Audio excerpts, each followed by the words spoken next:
They said her shame was a debt that could only be paid in flesh. Her father, Mr. Way, a man whose respectability was a coat he wore over a core of cold stone, announced it in the dusty main street of Prospect's Claim. Anne May stood beside him, a ghost in a tattered white Chiang Sam, the fabric a map of her fall from grace. The town watched, their eyes a collection of hard, glittering points of judgment. She was 18, and her world had been reduced to the space between her father's cruel decree and the silent, imposing figure of the man who was to own her. His name was Rowan, a farmer from the high country, a man spoken of in whispers as someone who kept to himself for reasons no one could quite agree on. He was not old, but his face was weathered by sun and a sorrow he did not share. Her father pushed a piece of paper into the farmer's hand. "She is yours, mister," we declared, his voice loud enough for all to hear. "The debt is settled." Deputy Finch, a man who polished his badge more than his principles, nodded with a smug finality. "It's all legal and binding," he said, his gaze lingering on Anne with a possessive chill that had nothing to do with the law. Rowan said nothing. He simply folded the paper, his large, calloused hands gentle with the document of her ruin, and tucked it into his coat. He looked at her just once, and his eyes held no cruelty, no triumph, only a deep and unnerving stillness. She was an object, a piece of property transferred from one owner to another. Fear was a cold knot in her stomach, a bitter taste in her mouth. She had been cast out, not into the wilderness, but into the hands of a stranger who was himself a piece of the wilderness, untamed and unknown.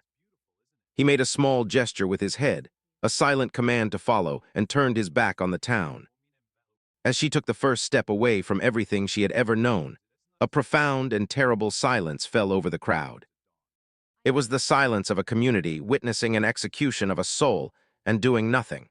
We like to believe we would be the one to speak up to challenge the paper authority and the public lie. But truth often arrives quietly, long after the spectacle has ended, and its work is slow, patient, and done far from the judging eyes of the crowd. The journey was a silent ascent into a different world.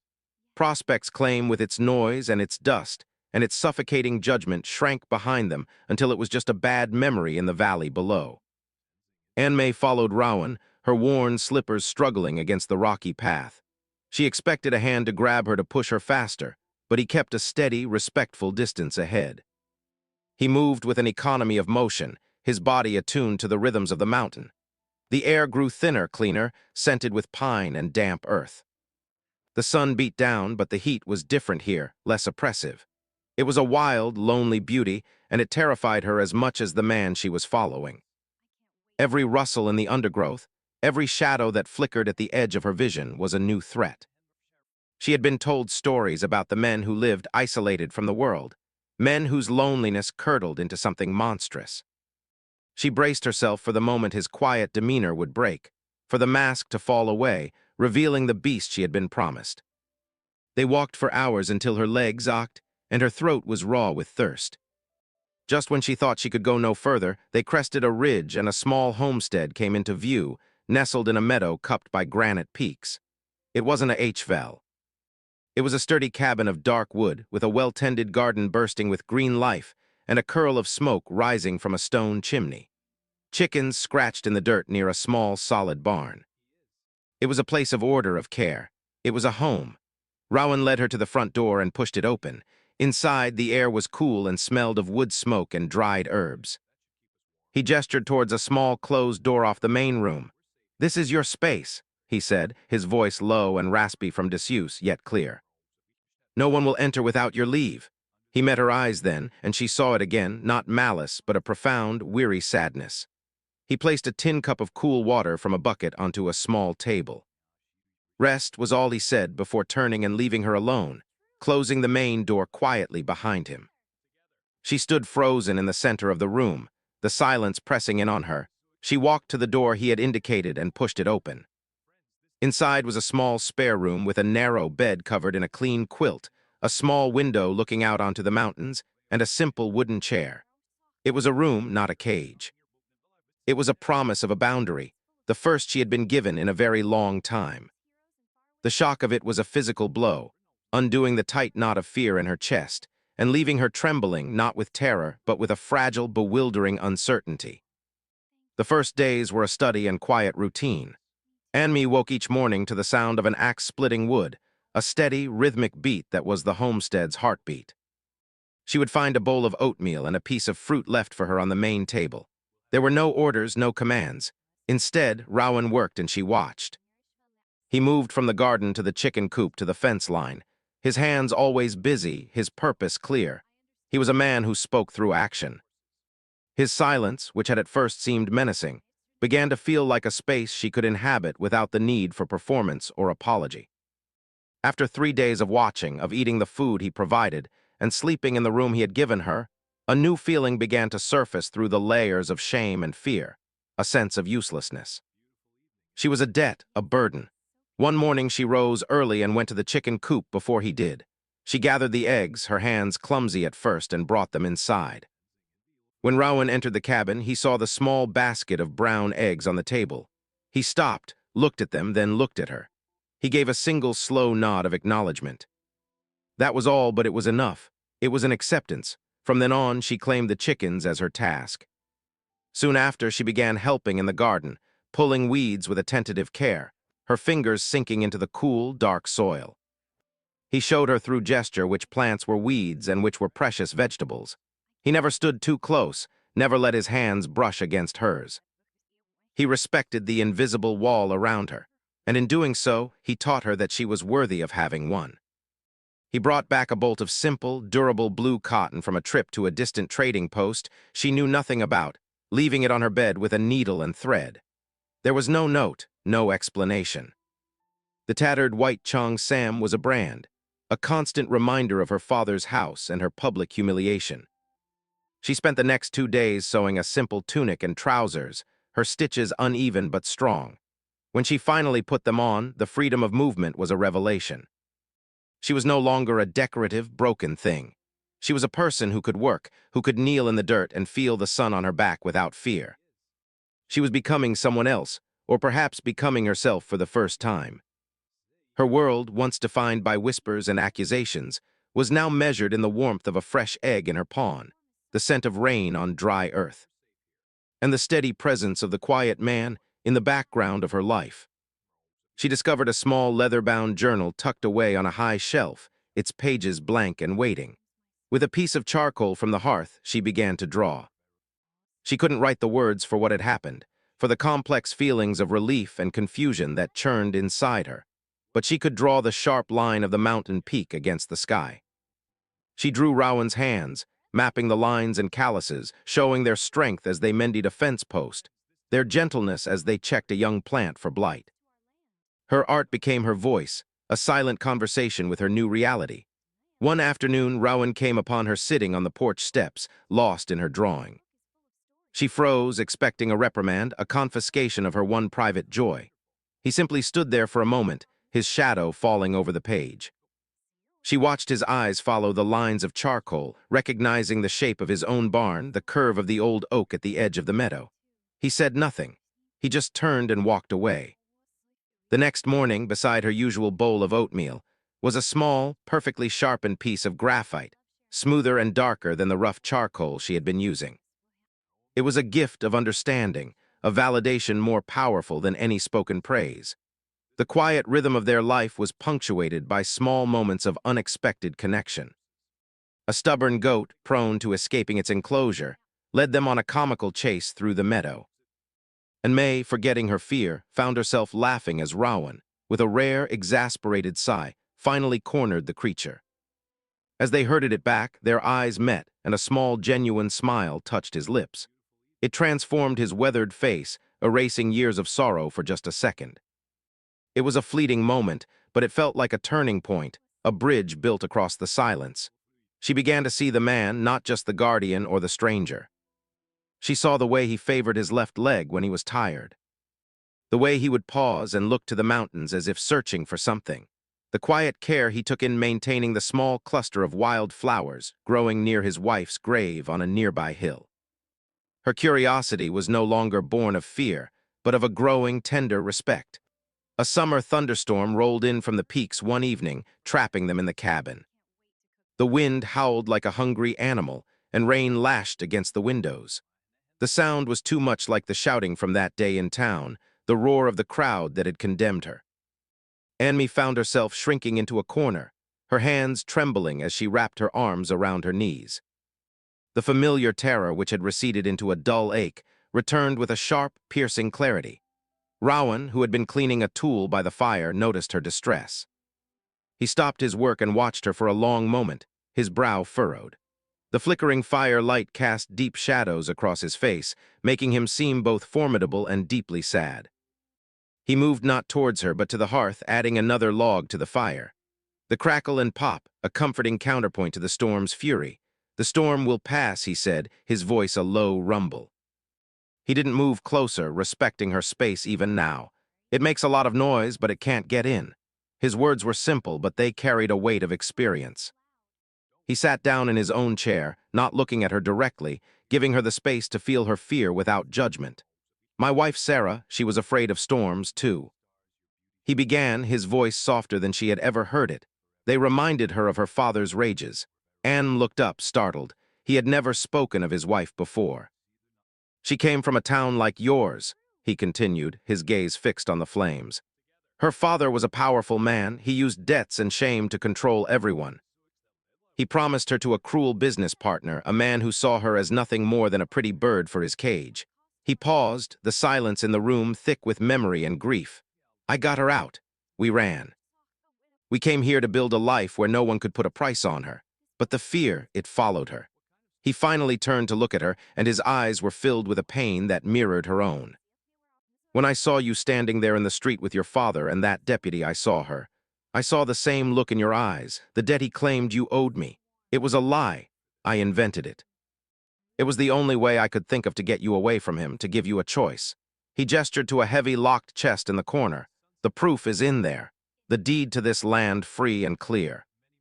Letters from Sarah. It was all a desperate plan, a shocking one, I suppose, but my plan was never to own you. It was to set you free."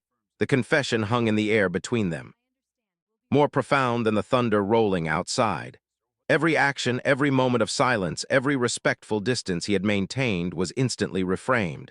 It wasn't indifference, it was protection. It wasn't ownership, it was liberation. The storm outside raged on, but the storm inside on May began to quiet. She looked at him, truly seeing the depth of his character for the first time. A man who had turned his own tragedy into a shield for a stranger. "Sarah," she whispered, the name feeling sacred on her tongue. "What was she like?" A slow, sad smile touched Rowan's lips. "She loved wild flowers," he said, "and she had a laugh that could make you forget a whole winter. She would have liked you. She would have admired your drawings." A fragile conversation began, spanning the hours as the storm slowly spent its fury. Anmi spoke of her own mother, a gentle woman who had died years ago, leaving her to the mercy of her father's cold ambition. Rowan spoke of Sarah's courage, her resilience, and the life they had built together in this small sanctuary. They were two lonely souls, sharing their grief in the warm, flickering light of the hearth. In the days that followed, a new dynamic settled between them. The silence was no longer a buffer, but a comfortable quiet punctuated by easy conversation. They worked alongside each other in the garden, their hands sometimes brushing as they reached for the same tool, a simple touch that now sent a flutter of warmth through her.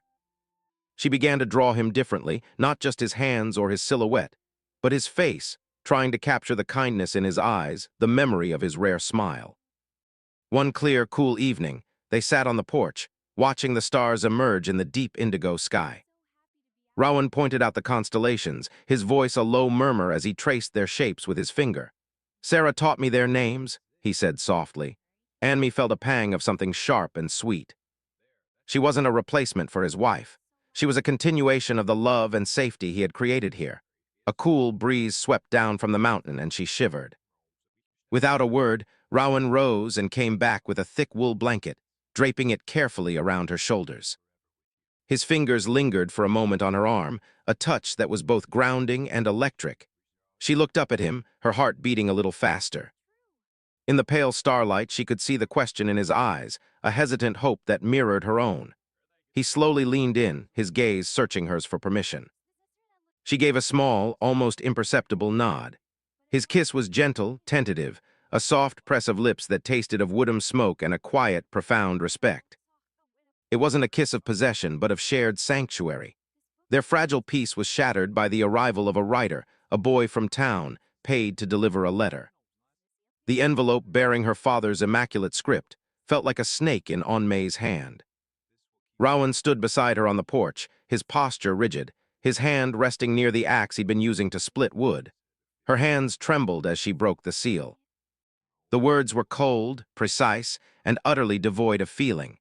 Mr. Way informed her that her period of rustic discipline was over. He had, through his great generosity, secured a marriage for her with a wealthy associate from a neighboring territory, a man known for his ruthlessness and his fortune. He would be arriving in 1 week to collect his property and finalize the arrangement. The letter ended with a chillingly casual line. Deputy Finch will accompany me to ensure a smooth and lawful transfer. It wasn't a request. It was a summons. The paper was a chain pulling her back into the life she had just escaped. All the air left her lungs. The mountains, which had become a symbol of her freedom, suddenly felt like the walls of a trap. The sanctuary was about to be invaded.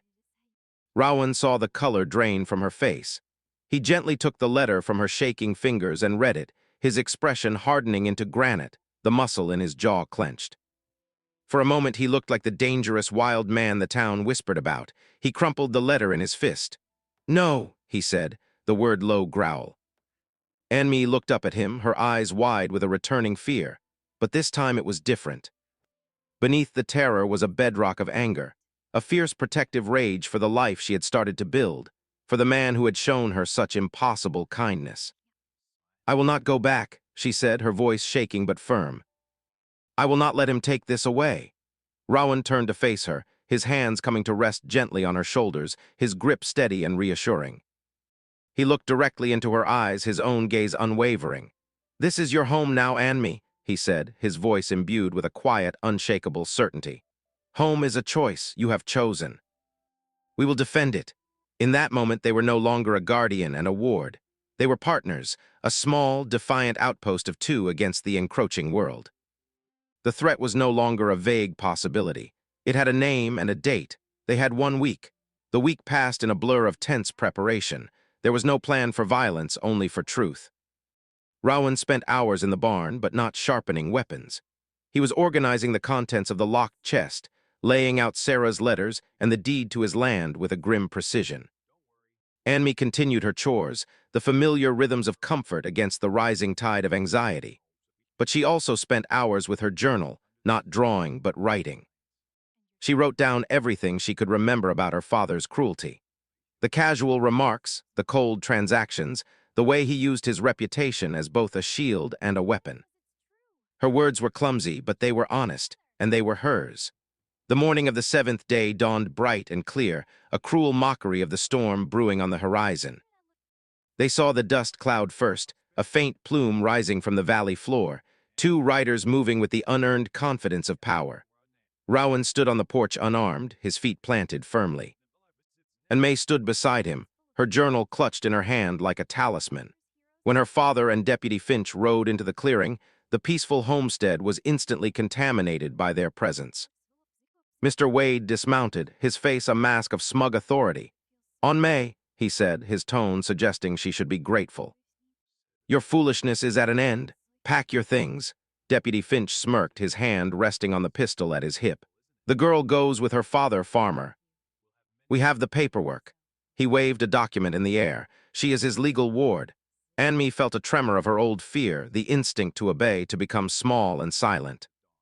But then she felt Rowan's presence beside her, solid and calm. He did not move. "She is not going anywhere," Rowan said, his voice even.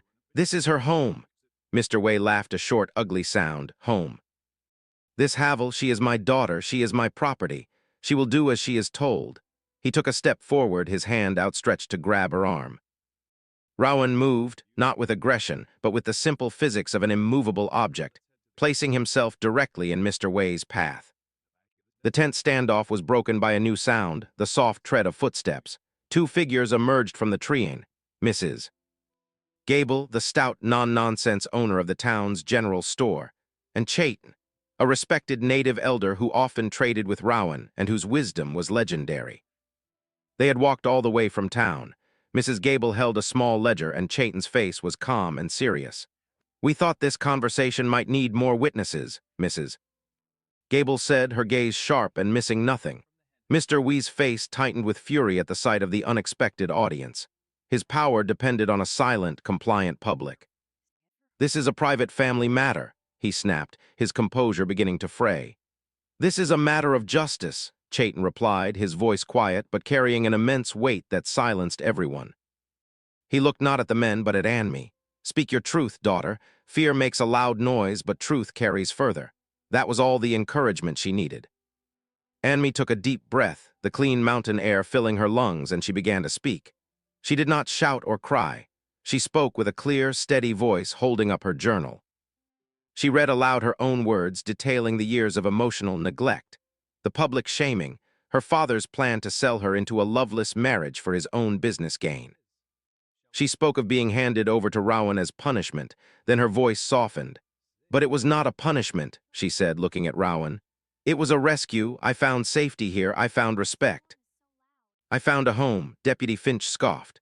"A touching story, but the law is the law. The paper says she belongs to him. Your paper is based on a lie," Rowan stated, stepping forward. He held out the deed to his land. "This is my deed, free and clear. I have no debt to Mr. Way." He then held up one of Sarah's letters. "And this is a letter from my late wife telling of a similar cruelty at the hands of a man just like him. This isn't about law, it's about a pattern of abuse. Mrs. Gable then stepped forward, opening her small ledger. "I keep good records, Deputy. I know for a fact that Mr. Wei was not owed money by this man. But I do have a record of Mr. Wei refusing to pay the Chinese workers who built his new warehouse last year. He is a man who creates debts in others to hide his own. The accusation hung in the air, deadly and precise. Mr. Wei turned pale. His reputation, the very foundation of his power, was cracking. Deputy Finch looked from Mr. Wei's panicked face to the steady condemning eyes of Chayton and Mrs. Gable. He saw the truth, and more importantly, he saw that the narrative had slipped from his control. The power had shifted. It was no longer two armed men against a girl and a farmer. It was two liars against four honest people. Chayton took a slow step forward. "The law of man is a fragile thing," he said to the deputy. "The law of the heart is older. You have heard the truth. Now you will choose what kind of man you are." Finch, a coward at his core, visibly deflated. He could not bully these people. He looked at Mr. with disgust, seeing him now not as a powerful ally, but as a liability. Defeated not by force, but by the undeniable weight of a truth spoken aloud, Mr. Her way sputtered, his threats turning to blustering nonsense. He looked at his daughter and saw not a person but a reflection of his own public failure. With a final venomous glare, he turned, mounted his horse, and rode away without a backward glance, leaving a trail of humiliation in his wake. Deputy Finch, eager to distance himself from the disgrace, tipped his hat awkwardly toward Chayton. "No laws broken here today, I suppose," he mumbled before following his disgraced patron back down the mountain. The four of them stood in the sudden, profound quiet of the meadow. The sanctuary was safe. Anme felt a wave of relief so powerful it almost brought her to her knees. Mrs. Gable came forward and wrapped her in a firm, warm hug. "You were very brave, child," she whispered. Chayton placed a gentle hand on Rowan's shoulder. "A good home is worth defending," he said with a nod of deep respect. After their allies had departed, leaving them once again in the peaceful solitude of the high country, Anne May and Rowan stood on the porch. The silence between them filled with everything that had just happened. The air felt lighter, the future wider. That evening, Anne May took the tattered white chongs, the last symbol of her old life, and laid it carefully in the hearth. She did not watch it burn with anger, but with a solemn sense of release. Each thread that turned to ash was a word of shame, a look of judgment, a moment of fear dissolving into memory. Rowan stood behind her, his hand resting on the small of her back, a silent, supportive presence. The fire consumed her past, leaving only the warm, steady glow of the present. When it was done, they went outside and stood under the vast starry sky. The world felt new. "What now?" she asked softly, her voice full of a hope she hadn't known she was capable of feeling. Rowan turned to her, his weathered face softened by the starlight. He gently cupped her face in his hands, his thumbs stroking her cheeks. "Now," he said, his voice thick with emotion. We live. He leaned down and kissed her, and this time there was no hesitation. It was a kiss of profound relief, of shared victory, of a future chosen and fought for. It was the promise of 1,000 quiet mornings, of a life built not on paper or on law, but on the unshakable foundation of kindness and courage. It was the beginning of